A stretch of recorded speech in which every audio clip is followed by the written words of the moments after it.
استثنا 17 باب۔ تو خداوند اپنے خدا کے لیے کوئی بیل یا بھیڑ بکری جس میں کوئی عیب یا برائی ہو ذبح مت کرنا، کیونکہ یہ خداوند تیرے خدا کے نزدیک مکروہ ہے۔ اگر تیرے درمیان تیری بستیوں میں جن کو خداوند تیرا خدا تجھ کو دے کہیں کوئی مرد یا عورت ملے جس نے خداوند تیرے خدا کے حضور یہ بدکاری کی ہو کہ اس کے عہد کو توڑا ہو، اور جا کر اور معبودوں کی یا سورج یا چاند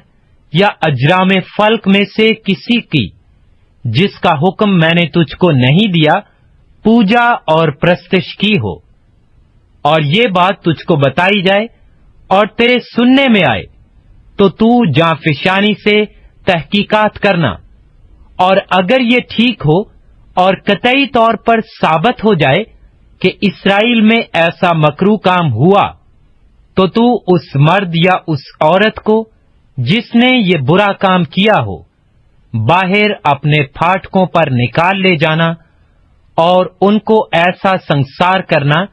کہ وہ مر جائیں۔ جو واجب القتل ٹھہرے وہ 2 یا 3 آدمیوں کی گواہی سے مارا جائے، فقط ایک ہی آدمی کی گواہی سے وہ مارا نہ جائے۔ اس کو قتل کرتے وقت گواہوں کے ہاتھ پہلے اس پر اٹھیں، اس کے بعد باقی سب کے ہاتھ۔ یوں تو اپنے درمیان سے شرارت کو دور کیا کرنا۔ اگر تیری بستیوں میں کہیں آپس کے خون یا آپس کے دعوی یا آپس کی مار پیٹ کی بابت کوئی جھگڑے کی بات اٹھے اور اس کا فیصلہ کرنا تیرے لیے نہایت ہی مشکل ہو، تو اٹھ کر اس جگہ جسے خداوند تیرا خدا چنے گا جانا، اور لاوی کاہنوں اور ان دنوں کے قاضیوں کے پاس پہنچ کر ان سے دریافت کرنا، اور وہ تجھ کو فیصلہ کی بات بتائیں گے، اور تو اسی فیصلہ کے مطابق جو وہ تجھ کو اس جگہ سے جسے خداوند چنے گا بتائیں عمل کرنا۔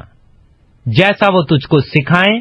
اسی کے مطابق سب کچھ احتیاط کر کے ماننا۔ شریعت کی جو بات وہ تجھ کو سکھائیں اور جیسا فیصلہ تجھ کو بتائیں اسی کے مطابق کرنا، اور جو کچھ فتویٰ وہ دیں اس سے داہنے یا بائیں نہ مڑنا۔ اور اگر کوئی شخص گستاخی سے پیش آئے کہ اس کاہن کی بات جو خداوند تیرے خدا کے حضور خدمت کے لیے کھڑا رہتا ہے یا اس قاضی کا کہا نہ سنے، تو وہ شخص مار ڈالا جائے، اور تو اسرائیل میں سے ایسی برائی کو دور کر دینا۔ اور سب لوگ سن کر ڈر جائیں گے اور پھر گستاخی سے پیش نہیں آئیں گے، جب تو اس ملک میں جسے خداوند تیرا خدا تجھ کو دیتا ہے پہنچ جائے اور اس پر قبضہ کر کے وہاں رہنے اور کہنے لگے کہ ان قوموں کی طرح جو میرے گردا گرد ہیں میں بھی کسی کو اپنا بادشاہ بناؤں،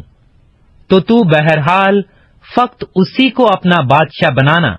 جس کو خداوند تیرا خدا چن لے۔ تو اپنے بھائیوں میں سے ہی کسی کو اپنا بادشاہ بنانا،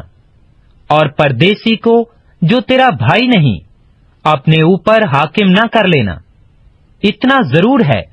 کہ وہ اپنے لیے بہت گھوڑے نہ بڑھائے اور نہ لوگوں کو مصر میں بھیجے تاکہ اس کے پاس بہت سے گھوڑے ہو جائیں، اس لیے کہ خداوند نے تم سے کہا ہے کہ تم اس راہ سے پھر کبھی ادھر نہ لوٹنا۔ اور وہ بہت سی بیویاں بھی نہ رکھے تا نہ ہو کہ اس کا دل پھر جائے، اور نہ وہ اپنے لیے سونا چاندی ذخیرہ کرے، اور جب وہ تخت سلطنت پر جلوس کرے تو اس شریعت کی جو لاوی کاہنوں کے پاس رہے گی ایک نقل اپنے لیے ایک کتاب میں اتار لے، اور وہ اسے اپنے پاس رکھے اور اپنی ساری عمر اس کو پڑھا کرے، تاکہ وہ خداوند اپنے خدا کا خوف ماننا اور اس شریعت اور آئین کی سب باتوں پر عمل کرنا سیکھے، جس سے اس کے دل میں غرور نہ ہو کہ وہ اپنے بھائیوں کو حقیر جانے، اور ان احکام سے نہ تو داہنے نہ بائیں مڑے، تاکہ اسرائیلیوں کے درمیان اس کی اور اس کی اولاد کی سلطنت مدت تک رہے۔